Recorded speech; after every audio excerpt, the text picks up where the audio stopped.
Halo dan selamat datang kembali. Hari ini kita akan kupas tuntas satu taktik negosiasi yang mungkin terasa sedikit kontroversial. Ini dari David Rosen, negosiator kawakan Wall Street. Sumbernya bab 10 dari bukunya 99 Negotiating Strategies. Nah, misi kita kali ini memahami kenapa sih prinsip Rosen untuk tidak pernah setuju tambahan di menit-menit akhir itu krusial banget. Judul babnya juga tegas ya. Jangan pernah setuju pada tambahan menit terakhir. Oke, mari kita bedah ini.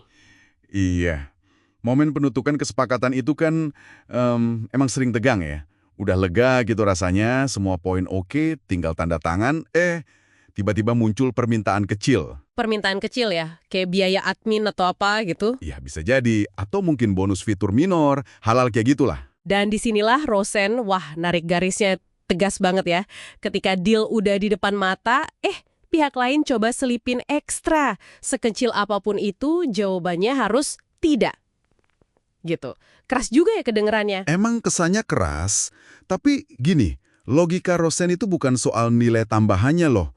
Poin utamanya, dan ini yang menarik banget menurut saya, itu soal reputasi jangka panjang Anda sebagai negosiator. Oh, reputasi ya, bukan soal duitnya. Bukan semata-mata soal itu, menyetujui tambahan di detik-detik akhir itu ngasih sinyal yang kurang bagus. Sinyal kurang bagus, maksudnya gimana tuh? Sinyal kalau kesepakatan yang Anda buat itu, ya nggak benar-benar final gitu. Kayak masih bisa ditekan lagi, diperas dikit lagi lah istilahnya. Padahal udah garis finish.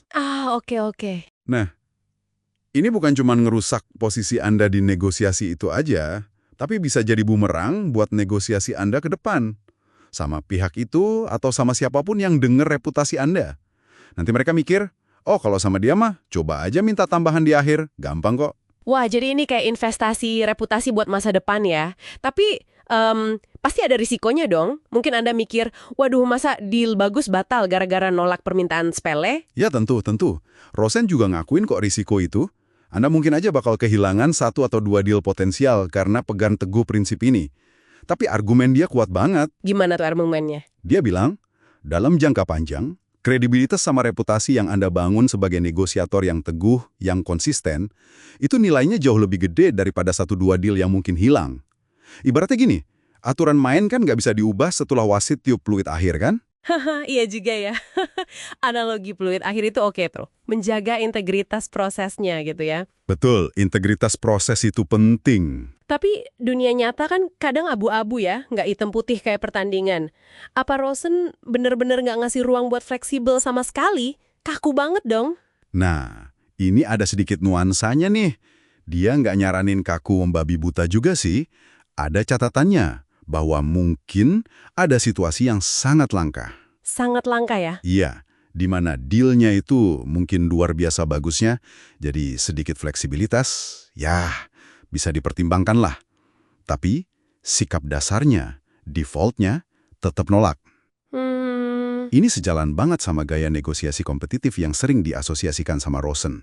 Fokusnya itu menang, memaksimalkan hasil buat pihak sendiri. Kan itu subjektif banget ya? Bisa-bisa malah jadi alasan buat balik lagi ngasih konsesi di akhir. Pertanyaan bagus itu. Dan ya, Rosen emang nggak ngasih rumus pastinya. Ini butuh judgement yang tajam ya. Kuncinya mungkin di skala. Skala gimana maksudnya? Apakah tambahan itu benar-benar nggak signifikan dibanding nilai keseluruhan deal yang mungkin jauh di atas ekspektasi Anda? Dan ada alasan strategis lain yang kuat banget buat ngalah kali ini. Tapi intinya, pengecualian itu harusnya jarang banget dan dipikirin matang-matang. Bukan reaksi spontan karena takut kehilangan deal aja. Defaultnya ya tetap tidak. Oke, paham. Jadi kesimpulannya buat Anda yang denger ini apa ya? Intinya berarti menjaga finalitas deal ya. Nolak tambahan menit akhir itu bukan soal pelit atau kaku, tapi lebih ke bangun reputasi. Betul sekali. Reputasi sebagai negosiator yang konsisten, yang bisa dipegang omongannya, dan menghargai proses yang udah disepakati bareng. Jadi dampaknya luas ya? Iya, kalau kita tarik ke gambaran lebih besar, sikap ini ngirim pesan kuat buat semua interaksi negosiasi Anda ke depan. Ini nentuin ekspektasi yang jelas. Kalau udah deal sama Anda, ya final. Pihak lain jadi belajar, nggak akan coba-coba lagi pakai taktik tambahan di menit akhir. Hemat waktu dan energi semua pihak kan jadinya di negosiasi berikutnya. Masuk akal, masuk akal. Nah, sebagai penutup nih, ada satu pemikiran buat Anda bawa pulang. Kalau nolak tambahan menit akhir itu cara melindungi reputasi Anda di akhir negosiasi. Kira-kira sinyal halus apa aja ya yang mungkin tanpa sadar Anda kirim selama proses negosiasi yang justru malah mengundang pihak lain buat coba-coba taktik itu? Nah, itu dia. Menarik buat direnungkan kan? Apakah mungkin cara kita kompromi di awal atau bahasa tubuh kita yang terlalu akomodatif gitu ya? Jangan-jangan itu ngasih kesan kalau kita masih terbuka buat permintaan lain, bahkan setelah sepakat. Sesuatu buat Anda cermati deh dalam praktek negosiasi Anda sendiri. Oke, menarik banget. Terima kasih sudah menyimak kupasan kita kali ini ya. Sampai jumpa di pembahasan selanjutnya.